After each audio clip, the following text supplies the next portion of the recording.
Okay, now that we have introduced vector surface integrals, let's think about how we might evaluate them. So we'll start first for a parametrized surface. Let's suppose that our surface is r of uv. We've found parameters u and v. And so r has three components since this is a 2D surface in R3. And we've parametrized the surface. So of course that's the first thing to do if it hasn't been done. So let's just put a little a here. Make sure that you parametrize the surface if it needs to be parametrized. It could be given explicitly, then that's different. So parametrize the surface. And so here you think about, okay, if it's symmetric about the z-axis, maybe I can use cylindrical coordinates. If it has a circular base, maybe if it's a piece of a sphere or a sphere, use spherical coordinates. A parabola, you might use cylindrical coordinates. So parametrize your surface.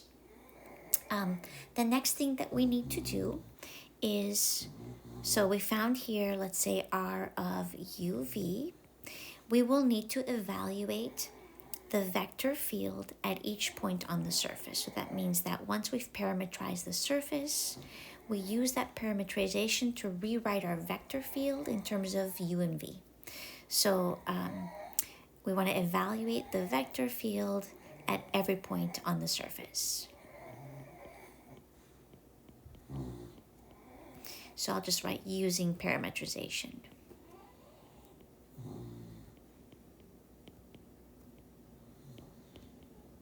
Okay, then notice that our integral has the normal, right? Because this is a flux integral.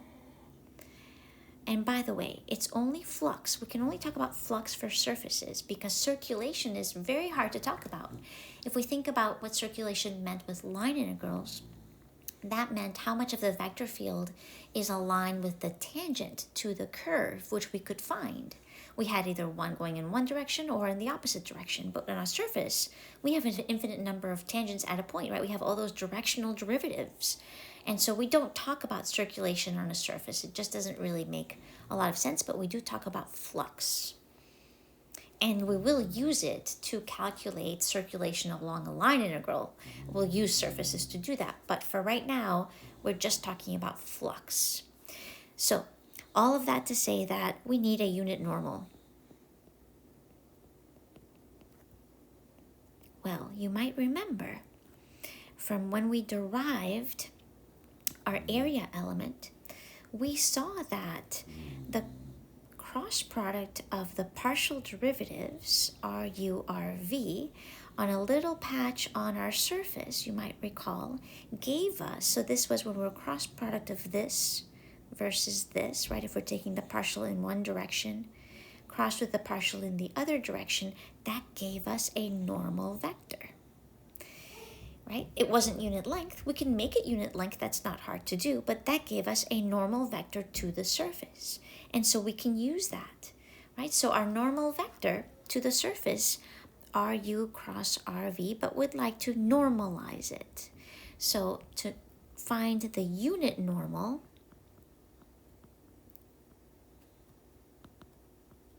we'll write that as our n, and that's going to be equal to the cross product of our partial derivatives with respect to our parameters over the magnitude of that cross product so that we can make this a unit normal vector. Perfect. And now, finally, remember that we need an expression for our little area element ds, and recall that ds, capital S here, which means the area of one of these little patches, our approximation to it first, and then when we take a limit, it's the exact area, and that's going to be magnitude of the cross product of these partials times du, dv, or dv, du, basically times dA. Okay, so let's put this together. So what this means for our, I need a different color that I like more. Hold on a second, there we go. Yellow. This is important, so I'm going to do yellow. Okay, so our vector surface integral, double integral over the surface of flux, vector field dotted with the normal that we've chosen, ds. Well, all right, so that's going to be our surface integral over uv, so over our region with respect to u and v, and we know we parametrize the vector field, or we evaluate the vector field along our surface. And we know we do a dot product with our normal, which we know what that looks like. The unit normal will be partial of, with respect to u, partial of the parameterization of our surface with respect to v, and we divide by the magnitude of this cross product. Oh, but things get nice here because ds over here is the magnitude of that cross product times du dv, or dA. And so you notice here that those will cancel out. And so now we have an expression for a way for how to evaluate our vector surface integral. So the surface integral of a vector field through the surface, right? Flux integral. So we have r of uv dotted with normal vector, and it's kind of already normalized because those cancel out with the piece of ds here. So there we go, the evaluation form for the vector surface integral that measures flux. Now, I made that number 1. We're going to do a number 2, just in case that our function, our surface, is defined explicitly. And so we saw what that looked like, right? So our number 2 is for an explicitly defined surface.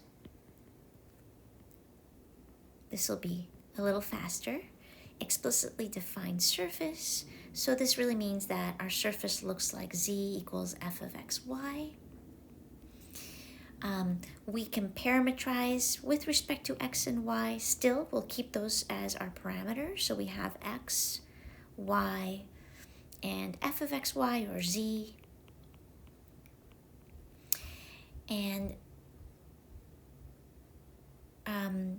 so we'll have our double integral over the surface of this dot product of our vector field with the normal is going to be integral with respect to x and y. So I'm going to put our region, parametrized region, our vector field, which will be evaluated at our vector function, r of xy, or you could put here xy, f of xy, dotted with, remember this is going to be our normal, partial with respect to x, crossed with partial with respect to y, I'm using the above, times dx dy, or we can call this dA.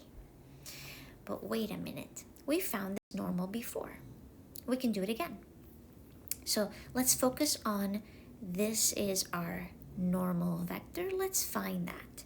We know that partial in our parametrization with respect to x is going to be 1, 0, and I'll just call this a little z with a subscript of x. Partial of our vector function with respect to y, our parametrized surface, will be 0, 1, and partial with respect to y. And we actually, in my previous video, we did find this cross product. I'm going to go ahead and just write it down here, which is our normal vector. And that's going to look like this. It's the negative partial of z with respect to x, negative partial of z with respect to y, and 1. And so if we write this out in computation, if we have an explicitly defined surface, we'll write in computation, we have the following.